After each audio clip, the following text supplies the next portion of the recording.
Hello, नमस्कार। Predictive astrology में आपका स्वागत है।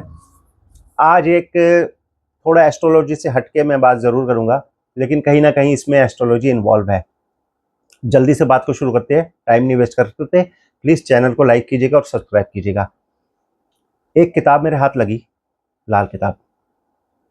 इसको मैंने पढ़ा, समझा, जानने की बहुत कोशिश करी, लेकिन इतना आसान नहीं है इसको समझना। कहते हैं लाल किताब जिसके पास आनी हो वो अपने आप उसके दिमाग में घुस जाती है, ऐसा कहा जाता है। और आप कितनी भी कोशिश कर ले, खुद से नहीं सीख पाएंगे इसको। दूसरी चीज़, फिर मैं लाल किताब के गुरुओं से मिला, उनसे जाके मैंने सीखा भी, पढ़ा भी। और कहते हैं लाल किताब जो है ना, रिश्तों की किताब है।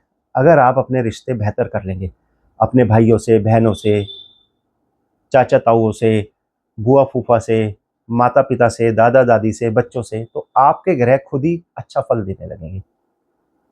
तो यहाँ पर मेरा एक सवाल था, मैंने कईयों से पूछा, जवाब नहीं मिला, तो सोचा आप लोगों से क्यों ना पूछूं। मान लीजिए मेरे कोई चाचा है या मेरा कोई भाई है, वो मेरी सारी प्रॉपर्टी हड़प गए। चलिए, मैंने लाल किताब पढ़ी है, क्योंकि मैंने पढ़ी है, उन्होंने नहीं पढ़ी, और मैंने लाल किताब पढ़ के उनको माफ़ भी कर दिया। मैं मैं कहता हूँ मैं गरीबी में आधी रोटी खा के जी लूँगा, मेरे बच्चे भी जैसे कैसे पल जाएंगे, कोई फ़र्क नहीं पड़ता भैया, लेकिन मैंने लाल किताब का उपाय कर दिया, मैंने अपने रिश्ते निभाए। लेकिन तब भी वो लोग मुझे इज्जत ही नहीं दे रहे, वो मुझे अपने पास तक नहीं बिठाना चाह रहे, मेरा सारा कुछ पैसा, प्रॉपर्टी हड़पने के बाद भी, जबकि मैं तो उनसे लड़ा भी नहीं।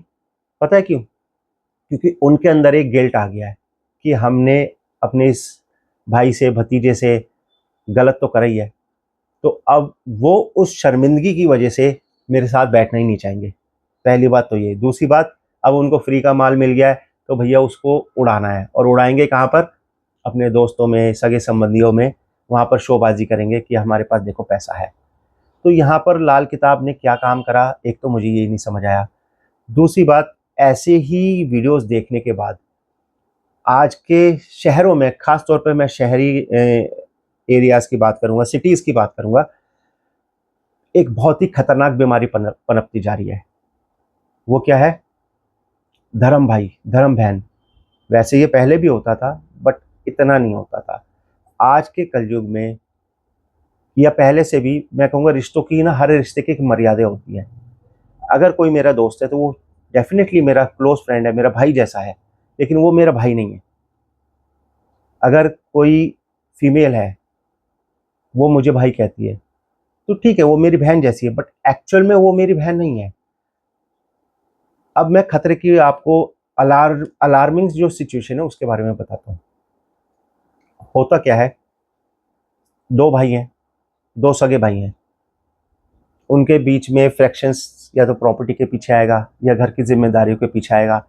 घर में कोई बीमार हो गया तो दोनों में से एक कहेगा यार मेरा काम डिस्टर्ब हो रहा है तू देख, दूसरा कहेगा मेरा काम डिस्टर्ब हो रहा है तू देख पेरेंट्स को। ऐसे ही होता है, जो ऐसे फ्रैक्शंस आते हैं। लेकिन खतरा कहाँ है? जहाँ पे किसी आदमी का या तो भाई बहन है नहीं, या है तो उनसे झगड़ा है, तो अब वो क्या देखता है, वो आदमी अपने दोस्तों में अपना भाई ढूंढता है कि मेरा क्लोज फ्रेंड है और ये मेरा सगा भाई है। और वो क्लोजनेस इतनी बढ़ जाती है कि वो सारा दिन एक दूसरे के साथ ही रहते हैं, और अगर वो मैरिड है तो उनकी फैमिलीज एक दूसरे में घुसी रहती है। तो होता क्या है, कुछ टाइम बाद, कुछ टाइम तक तो ये स्टोरी बड़ी अच्छी चलती है। कुछ टाइम बाद जहाँ किसी एक को दूसरे की ज़रूरत पड़ती है और दूसरा मदद नहीं कर पाता है किसी भी कारण से, तो पहले वाले के अंदर वो गुस्सा इतना प्रबल हो जाता है, उसके लिए नफ़रत इतनी प्रबल हो जाती है कि वो ये भूल जाता है कि वाक़ई में ये मेरा भाई नहीं है, ये मेरा दोस्त ही था। परेशानी में ये भी मेरी मदद करता था, मैं भी इसकी मदद करता था, but we are not bound to help each other. उसकी भी कोई ज़रूरतें हो सकती है, मेरी भी कोई ज़रूरतें हो सकती हैं। ऐसे ही आज के शहर में यही हो रहा है।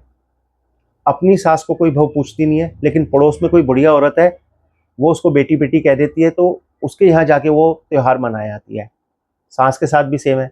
अपनी बहू को वो बहू नहीं मानेगी, लेकिन पड़ोस में कोई लड़की है, वो नमस्ते आंटी जी दिन में 2 बार कर देगी, तो उसको लगेगा ये लड़की बड़ी अच्छी है, बिना ये जाने कि वो अपने सास ससुर की सेवा करती है कि नहीं करती। तो इस तरह के रिश्ते आज की डेट में डेवलप हो रहे हैं। तो मैं आपसे रिक्वेस्ट करूंगा, हाथ जोड़ के रिक्वेस्ट है, हर रिश्ते की एक मर्यादा होती है।